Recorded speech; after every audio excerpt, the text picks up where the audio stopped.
the secretary for the Network for Social Work Management, and also the chair of the Communications Committee, and one of the folks that helps to put together these webinar series for you. I want to thank you for joining into our inaugural webinar for 2014 for Human Service Management Competencies. We think this is an important topic for everyone, and hopefully one that you will see a real value to. You can go to the next slide, please. One of the things about the network, just to give you a little information, it's a wonderful opportunity for people to be able to link with folks from around the country and around the world. The network in this last year, on July 2013, actually became free for individual members.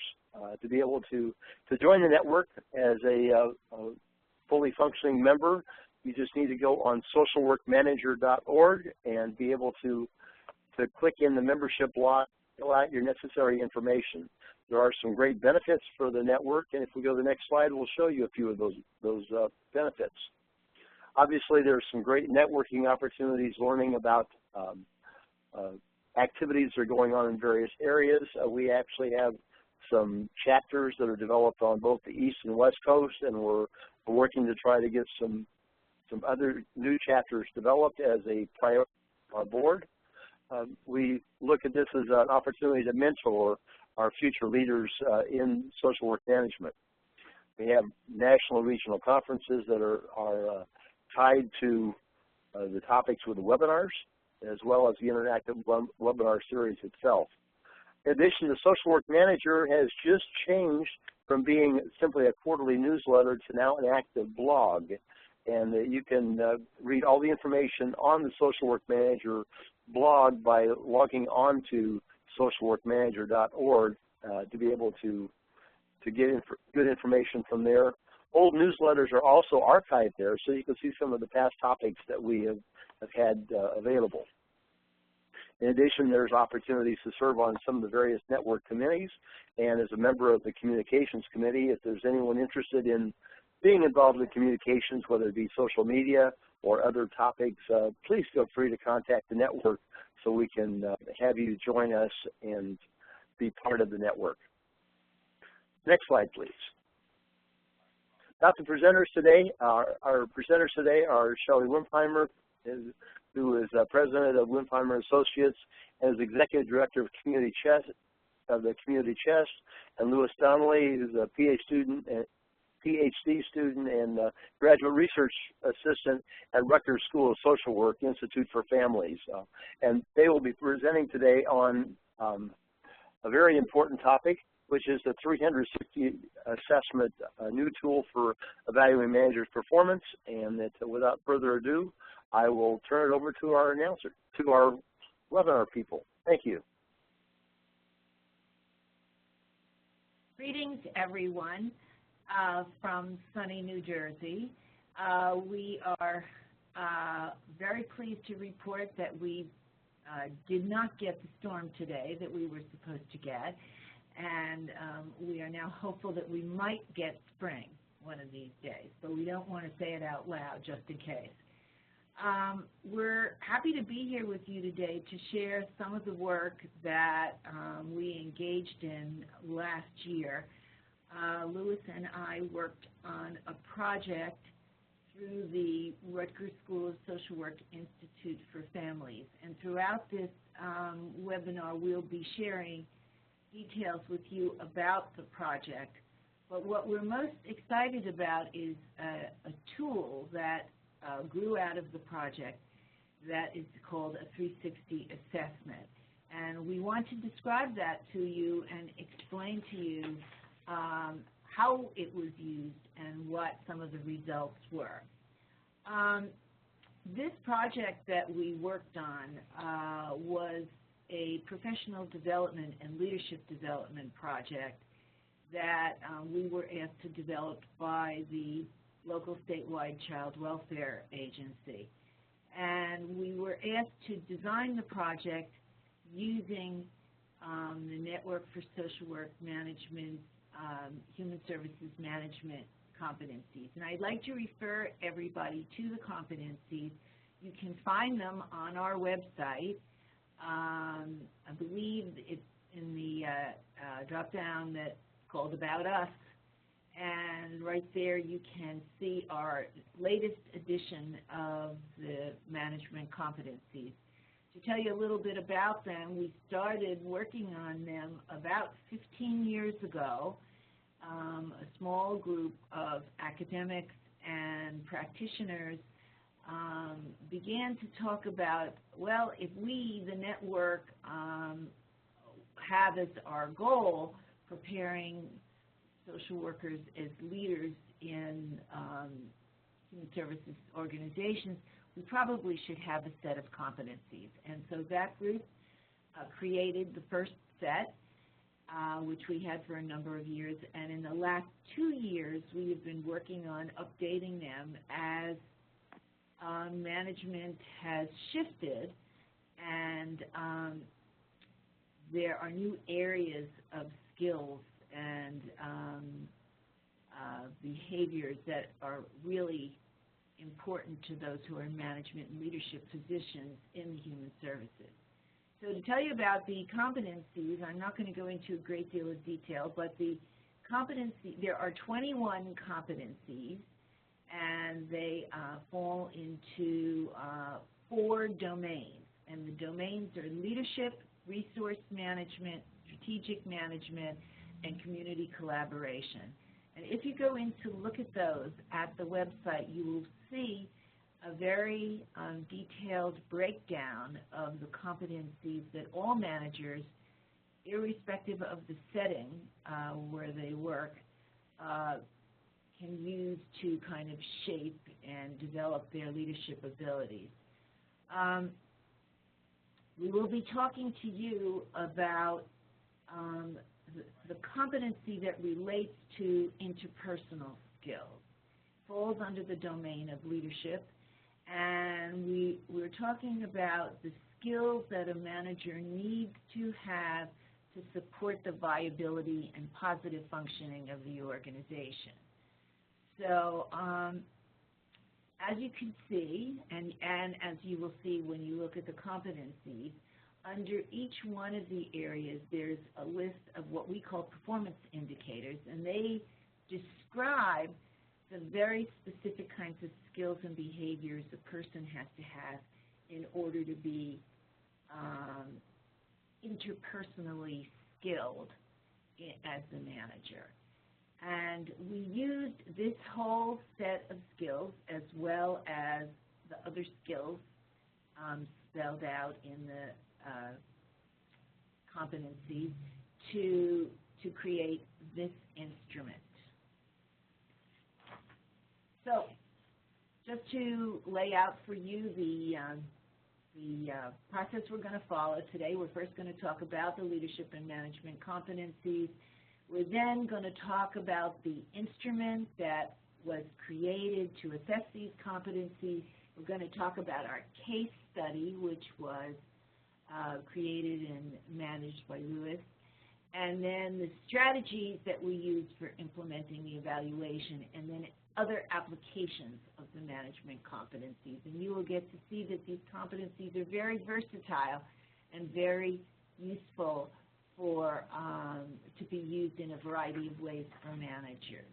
We're asking you to, if you have questions, to save your questions till the end, and we'll be happy to respond to your questions. So we wanted to say just a little bit about the background on management and leadership, and just note that all of the competencies are relevant for managers at different levels in organizations. So as you go through them, whether you're a beginning manager, a middle manager, or a upper level manager, you will find the description of the competencies relevant to your work. You'll also find that not all competencies are relevant for all managers in all organizational contexts, and Lewis will be talking about that too. Since our case study was in a public agency, and we did not make use of all 21 competencies. We only use 14.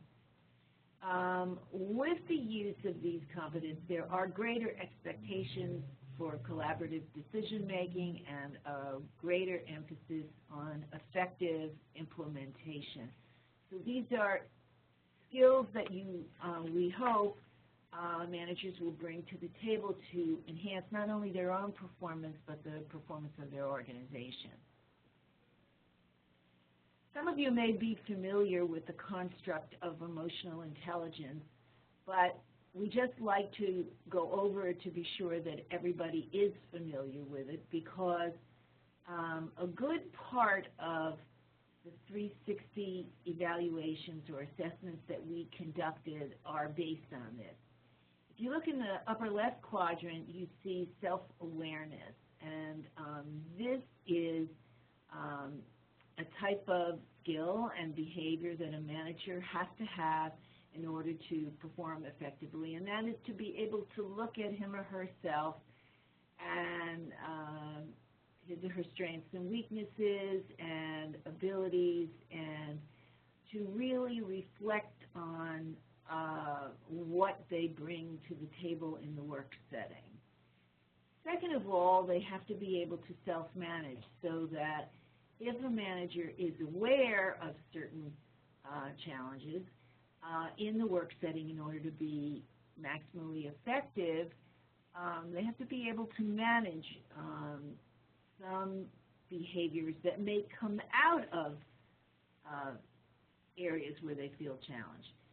Third quadrant is about social awareness, and that's about looking around you and, as I call it, reading the tea leaves. How aware is the manager of what is going on around them? And you will see as part of these assessments that we'll be talking about that social awareness, and that including awareness of how your supervisors and your supervisees see your performance, is really key to enhancing your own performance as a manager.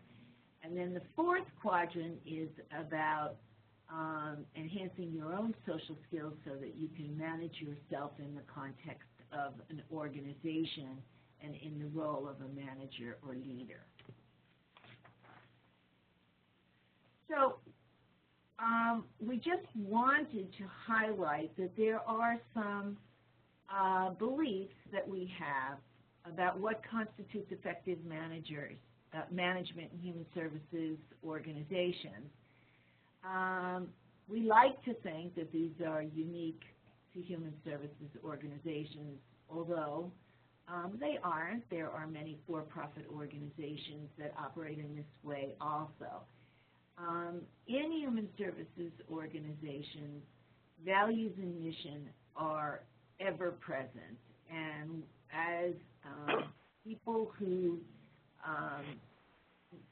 manage the work of organizations, we are required to keep our values and the mission of the organization prominent in our thinking as we go about managing on a day-to-day basis. We value learning and we value openness. And this whole 360 process is about learning and openness.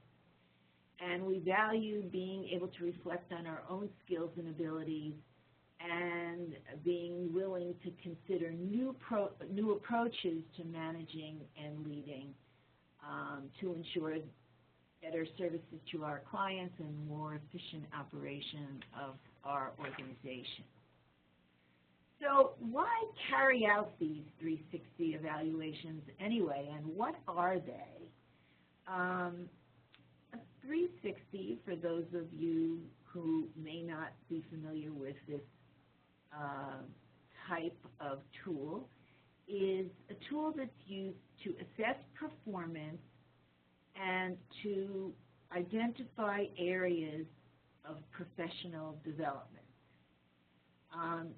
360s originally come out of the business world, and I was saying to Louis earlier today that I believe I actually participated in my first 360 evaluation more than 20 years ago.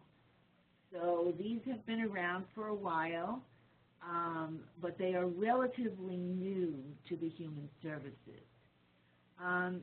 It's important to mention that participating in a 360 evaluation can be a little risky for some. Sometimes you find out things that may be surprising about yourself, and sometimes they might be upsetting.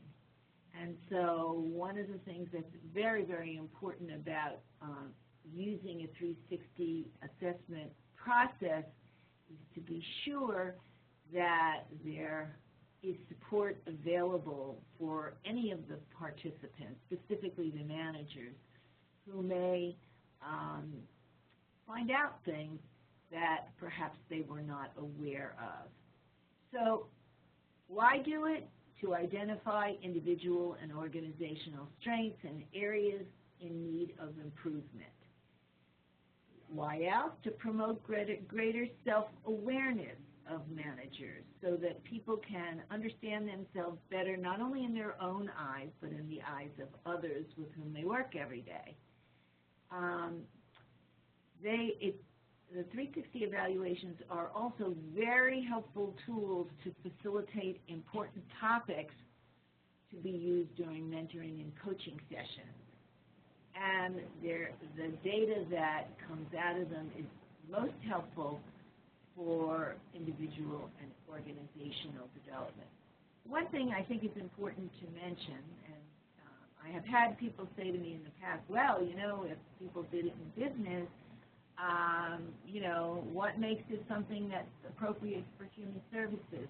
Well, in fact, the process of 360 evaluation is very much in line with social workers' belief in the importance of supervision and feedback as means of improving performance. So we tried this approach, and we will be sharing with you some more of the details about it. So let me just tell you a little bit about the context of our study, and then Louis will talk to you about details. So as I mentioned, our study took place with managers in a state human services organization. We were working with managers from throughout the state who ran offices that were ranged from 75 employees to 200 employees. So these were people that had fairly large staff. We modified the list of competencies that we worked with by working with the agency's administration. And so, as I mentioned, we didn't use 21, we used 14 of the competencies. The whole project was a 19-month management and leadership training program, and I spent a lot of time with them doing monthly trainings and regular coaching and mentoring sessions and capstone projects. So this is the context in which this evaluation took place.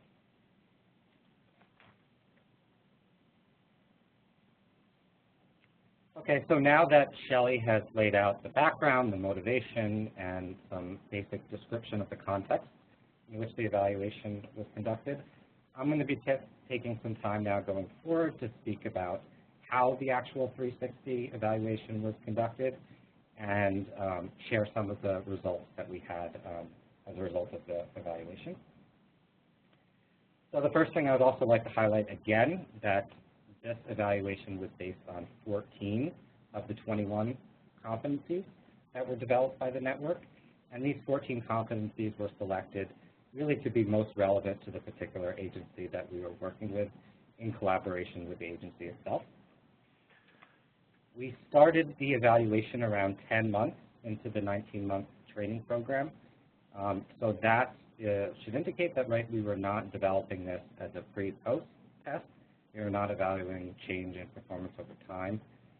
But because it was in the middle of the program, at that point, almost all managers had developed a fairly strong working relationship based on trust with the program itself and with Shelly, who is the director of the program and who is engaging in coaching and mentoring sessions with the managers as well. So what made this really a 360 evaluation opposed to another form of evaluation is that all managers started off by evaluating their own performance using a standardized quantitative-based assessment tool, which I'll talk about more in a moment. And then after they evaluated their own performance, each person's supervisor also completed an identical survey instrument evaluating their performance.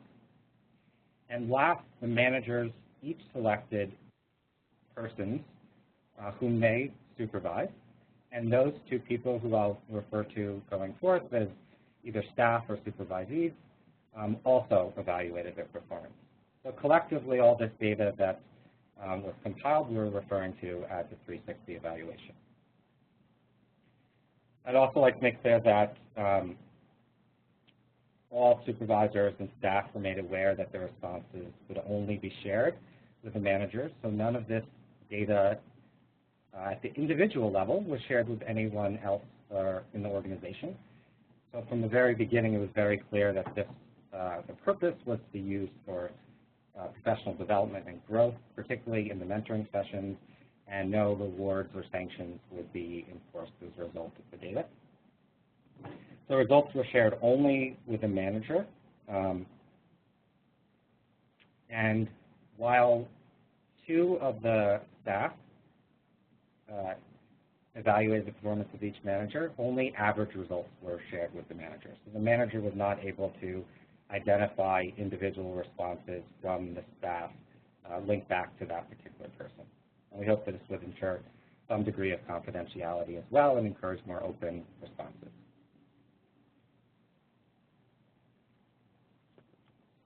So just a quick description of the sample of managers who participated in the study. There was a total of 43 managers, all from the same large public organization.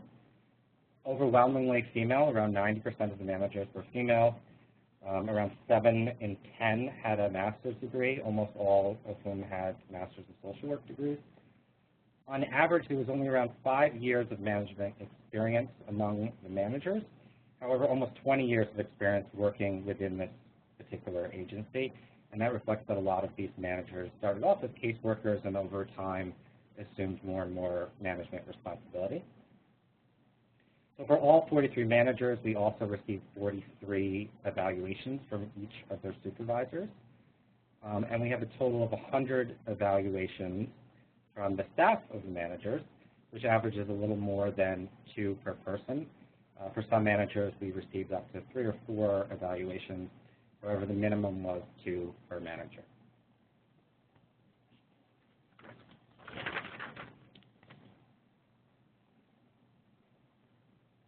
So the first step in order to systematically evaluate each of the 14 management competencies, the first step was to develop a survey instrument that we could use in this evaluation.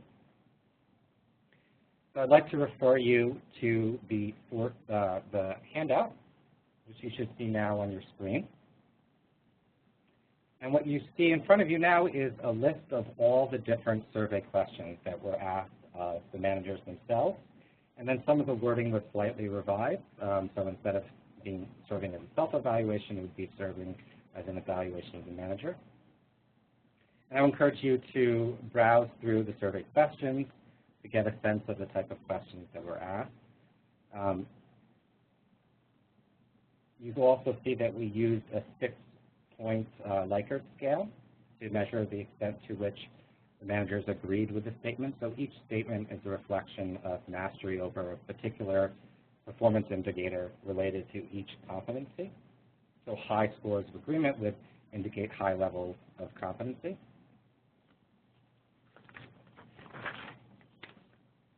And before we go into the results, I'd just like to note some of the limitations of the survey instrument, some perhaps unavoidable, some perhaps that can be improved going forward.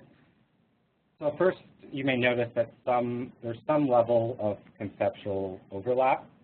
namely that some performance indicators may be applicable to multiple domains. So for example, communication about the organization to external stakeholders, which is listed under interpersonal communication skills, may also be relevant, say, to the competency related to community collaboration. So in developing the survey questions, we tried to stay as closely as possible to the core meaning and function of each of the performance indicators listed in the competencies, although many competencies, like many other management functions, are also clearly interrelated and intertwined. Another limitation relates perhaps to the language or clarity of language of the survey questions.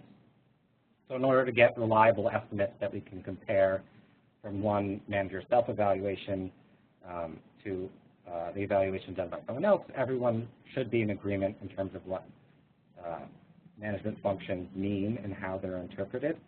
So it is possible that some language and some concepts may not have been familiar to some staff or as familiar to compared to the managers themselves. One good example is the concept of emotional intelligence, which is listed under professional behavior questions. Perhaps some staff may not have been familiar with this concept, and that may have affected some of their responses. And finally, in terms of using this instrument for other organizations, some of the functions here described in this self-assessment instrument may not always be applicable to all management functions of all managers in all organizations. However, the ones that were described here were deemed relevant for the managers that we were evaluating in this case study.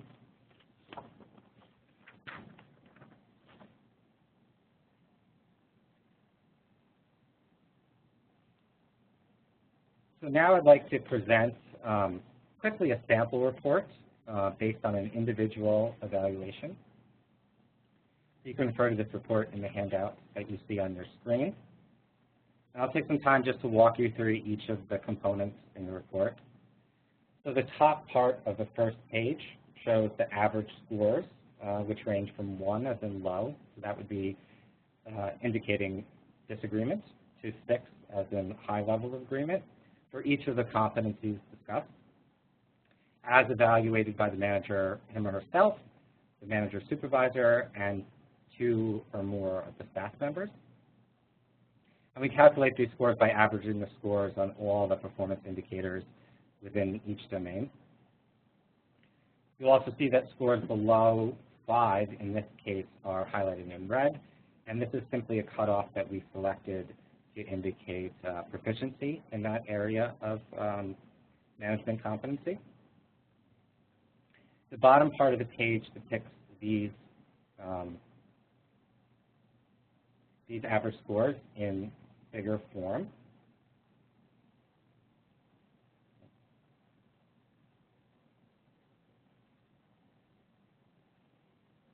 So I'm just adjusting the screen for everyone. Everyone should see now a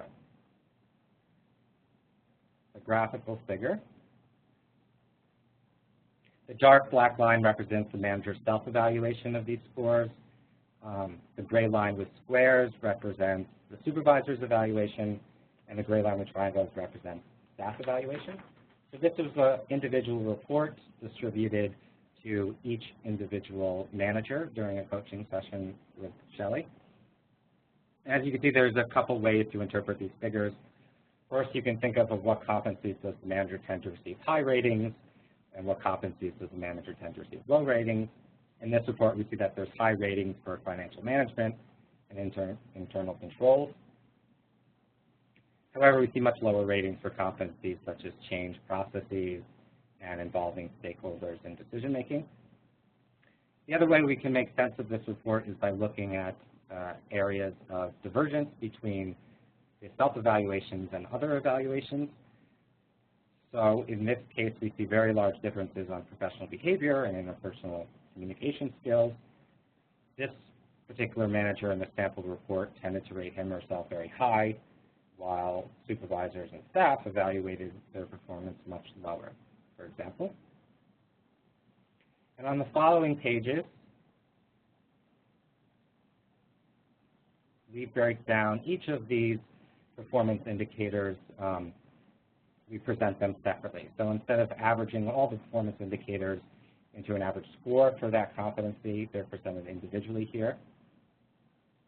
And this may be especially relevant as average competence scores may kind of mask important strengths or weaknesses within each competency. So while the performance indicators tended to be fairly correlated within each competency, at the individual level we do see a great deal of variation.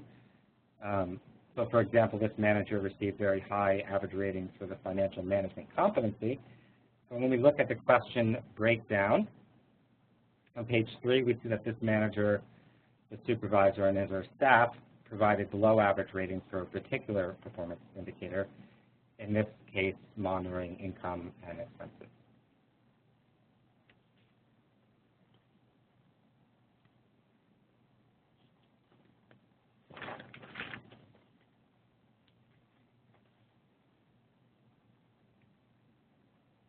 So now in the PowerPoint presentation, going back, I'll just spend a couple minutes talking about results, not at the individual level, but in aggregate. So this is averaging the responses we received from all 43 managers and the persons that were evaluating them. This figure that you see here is similar to the figure that we just looked at the individual report. Again, this is averages of all managers. And a few things stand out. Staff tend to rate the performance of managers slightly higher on average than do managers themselves or their supervisors.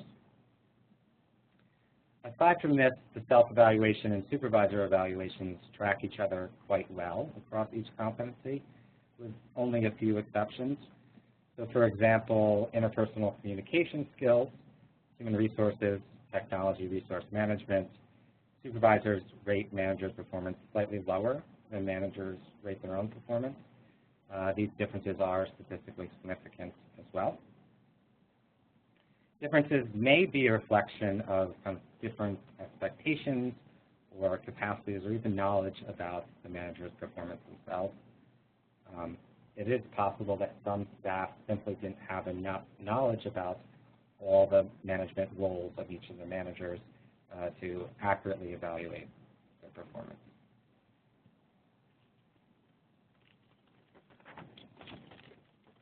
So in general, based on these results, we came across some important findings that we shared with the agency as a whole.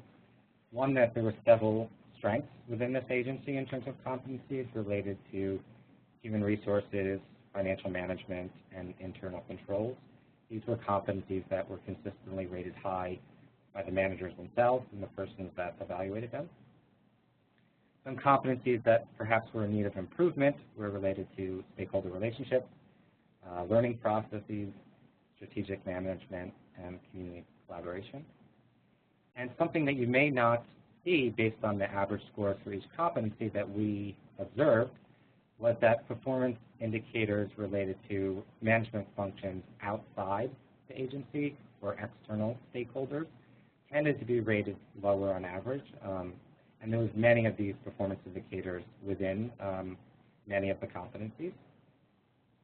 Surprisingly, we found very little differences according to the background characteristics of the managers. So whether we were looking at education, years of experience in management, or years working in a public organization, we didn't really find any differences in terms of the scores that we received as part of the self-evaluations or evaluations from other managers. Now, Shelly will talk a little bit about processing these results with individual managers. So I met with each manager individually and provided them with the summary document that Louis just showed you, and went over it section by section, explaining what each section meant. And for some people, it was a little confusing at first, but then once they realized how it could be read, they were very interested in the results. I would say generally the reaction was very positive. Of course, people didn't like it when their supervisor or their supervisees rated them below their own rating. But after some discussion and some reflection, they were able to talk about these discrepancies and think about how the discrepancies might be addressed. They were generally willing to examine their self-assessment. I would say that the area that was most troubling to them was when there was a large discrepancy between the way they assessed themselves and the way their staff assessed them. Not so much their supervisors, but they were concerned that they were effectively managing their staff, and that occupied a lot of the coaching time. One very, very important factor in the processing of the data was they had to feel that the process was confidential and that anything that we discussed would not be discussed either with their supervisors or their supervisees. And of course, I was able to assure them that that was the case and that it would not be discussed with anyone else. I believe that because we had a relationship over time, that probably made that a little bit more possible for them to accept. One interesting finding was that by the time we finished sometimes the coaching calls went beyond one session. Some people wanted a little time to think about the results, and so we scheduled a second session to talk about them some more. Several of them said that they thought the process was extremely helpful and that they would like to use a similar process for their own staff. They also liked the idea of possibly doing a pre-post arrangement for these in the future so that they would have time to address some of the issues that where there were inconsistencies and try to improve the evaluations of their supervisors and supervisees.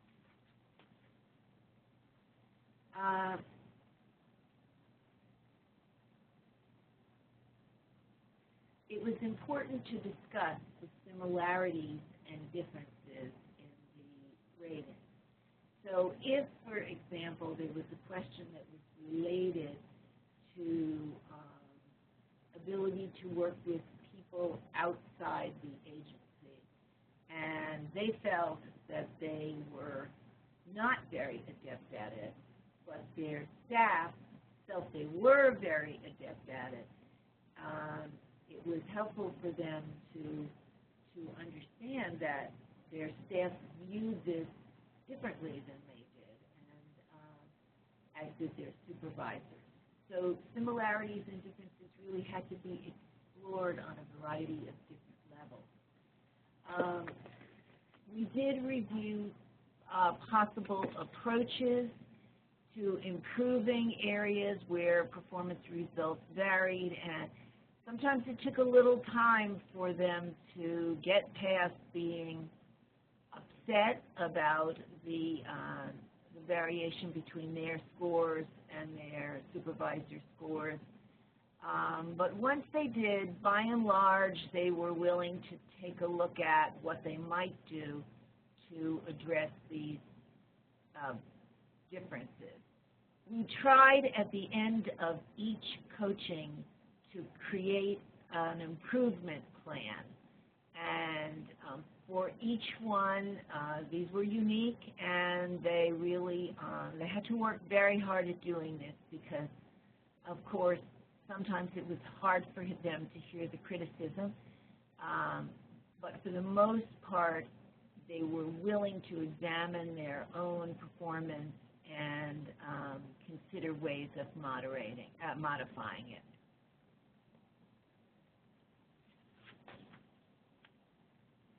So in looking at best practices for implementation, there are a couple of things that we learned. one of them is that managers really, really have to be prepared for examining their performance honestly. And although you can use the words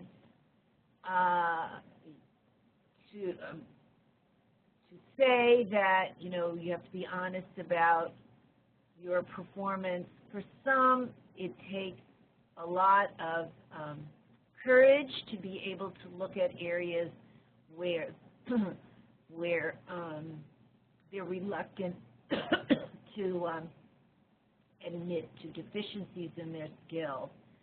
Again, ensuring confidentiality is extremely important. Providing them with a coach they can trust. I think that, you know, in this project, they had a coach, and they had an opportunity to build a relationship with me over time.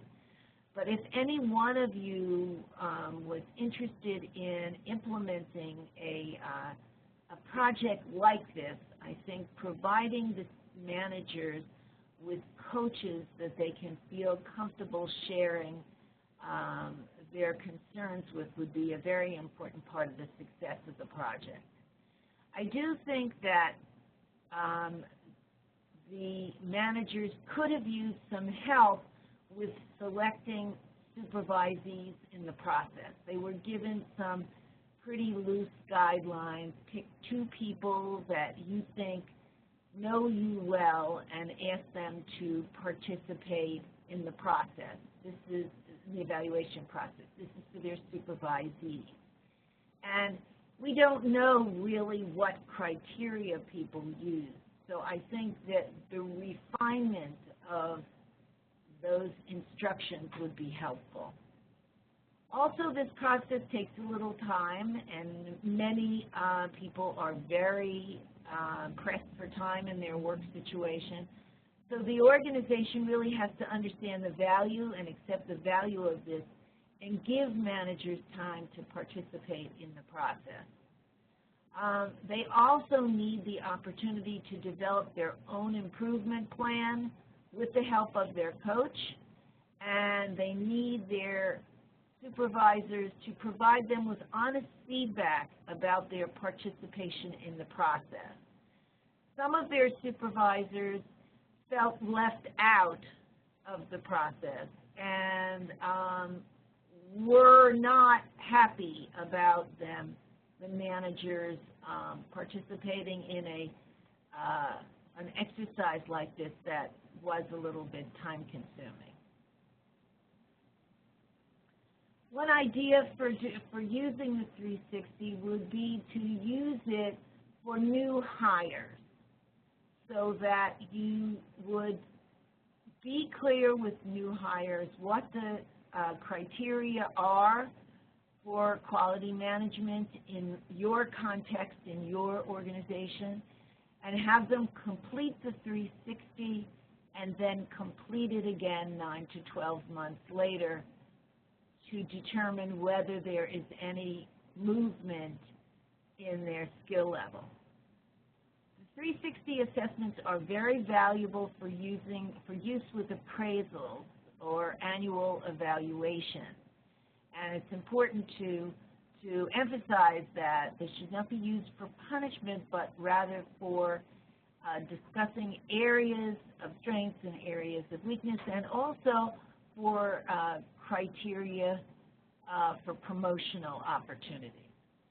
Of course, they provide wonderful grist for professional development and for creating a professional development plan for managers that is highly relevant to their work, and also for organizational development where the organization can define for itself what's really important to it and how they want services to be delivered by people with what specific kinds of skill sets. So there are lots of applications for this. These are just a few, but I think the important thing is that managers are prepared to reflect on their own performance in an honest and forthright way, and willing to consider ways of addressing performance challenges.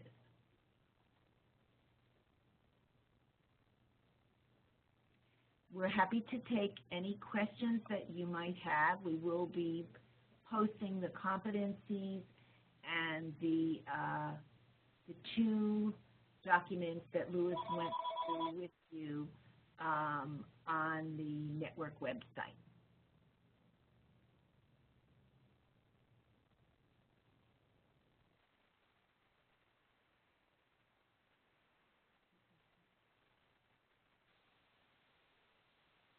I had to wait till the phone quit ringing. Thank you, Shelly. Yes, we'll be posting any questions that come in. One of the biggest questions was asking whether or not people could get copies of the slides and the materials, and those will be posted on our website, so you'll be able to see those and utilize those. Also, any other questions that you may have, please feel free to post those on our social media, for example, or as you can see there, either our LinkedIn group, the Network for Social Work Management, or either our Facebook or Twitter account. If there's something that comes up that you want to ask a question about, feel free to do that, and we'll get responses back to you that way. Just as a thank you to Louis and Shelly for all the work you did to put this together. It's a very important aspect of our role as supervisors to be able to evaluate people and be able to help them grow. And I appreciate your work to do that. As for the rest of you that are interested in future webinars, we actually have a webinar that we'll be scheduling in April that Anthony Hussain from the University of Southern California will be addressing an introduction to the human service management competencies, identifying our new competencies, and also being able to give some more complete information about those. Those competencies are posted on our website for your review, and that please watch our social media and website for exact dates and registration for the next webinar in April.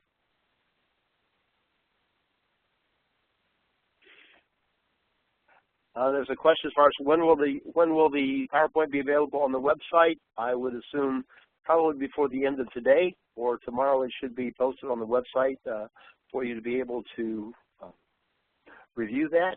And then also, here's a question for Shelly and Louis. What kind of support or resources are available for participants if feedback process create negative feelings or reactions? Well, there were certainly times when people saw the process as critical or in some way that it reflected negatively on them. The coaching that's the reason that the coaching process is so essential. And that, going back to the first thing I mentioned about that this can be a high-risk kind of experience, that people can feel very criticized and very attacked by the process. And I would say that there were a few where the managers felt particularly criticized, I would say, by their supervisors. I think they felt badly about discrepancies with their staff and responsible for fixing those. But with their supervisors, they often felt unfairly criticized. And so as their coach, one of the things that I worked on with them was to help them figure out how they wanted to deal with this situation with their supervisor, or whether they wanted to deal with it. First, we talked about whether they wanted to, and I would say in all cases, maybe other than one, they said they did want to deal with it. And then it took quite a while to come up with a plan for actually sitting down with their supervisor and working through how they wanted to come to a better understanding. Sometimes they felt like their supervisors criticized them, and their supervisors had no idea that how well they did that particular task. And so then it became a question of, well, how do you make sure that your supervisor knows all the things that you're doing so that he does not say, well, she does not go out into the community and represent the agency well.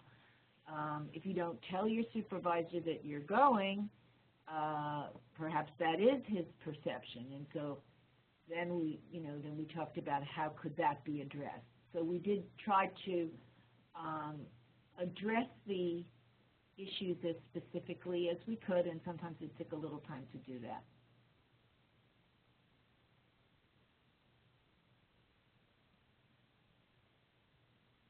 So the human services management competencies are, I believe, under the first tab that's called About Us. I believe it's there.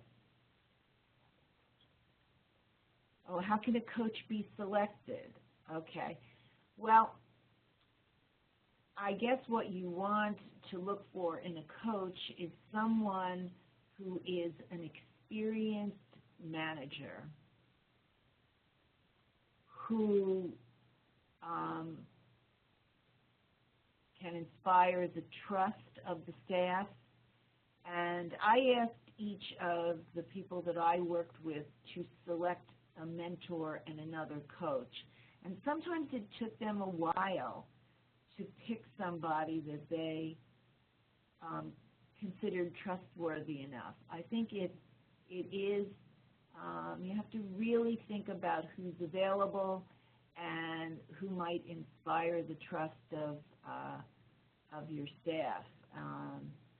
Not an easy selection. I think, there are people in the network that are interested in doing this kind of work who are experienced managers. And it doesn't have to be someone from your agency. As a matter of fact, sometimes it might be better if it's not someone from your agency. There was also another question around how long was the process for participants to nominate and recruit their colleagues to provide feedback for them. The actual nomination process was immediate, right? So they all nominated other colleagues who report to them to evaluate their performance. I would estimate that it took anywhere from 3 to 4 weeks in terms of us getting back responses from all those people. A large majority of responses were somewhat immediate within that immediate week. We didn't want to pressure too much with a strict timeline because we wanted the people to take their time, think through the questions, and provide kind of honest and reflective feedback. In terms of the recruitment of the supervisors, that was already clear. All managers had one supervisor that they reported to, and all cooperated and were willing to participate in this process. There was also another question that perhaps Shelly would like to answer. Is the 360 assessment only administered by an outside agency in conjunction with coaching, or can it be done internally? Well, that's a very interesting question. I think that there are different opinions about that. There are agencies that have, usually large agencies that have large HR departments and have the capacity to administer things like this. But I think they are always suspect if they are connected with the agency. So I do think that the 360 administered by an outside group is probably preferred because the importance of confidentiality is so paramount in the process.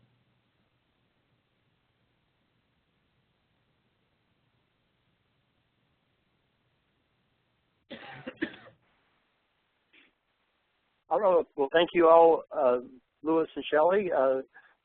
For those that been sitting in on our webinar here, we'll have written responses to those questions that will be posted onto the website, as well as sent out to participants just for information at a later time.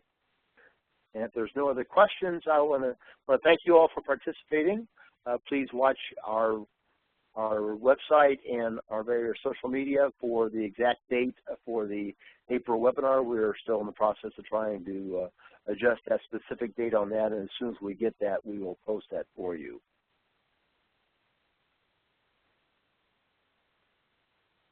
Thank you. Thanks. Thank you all.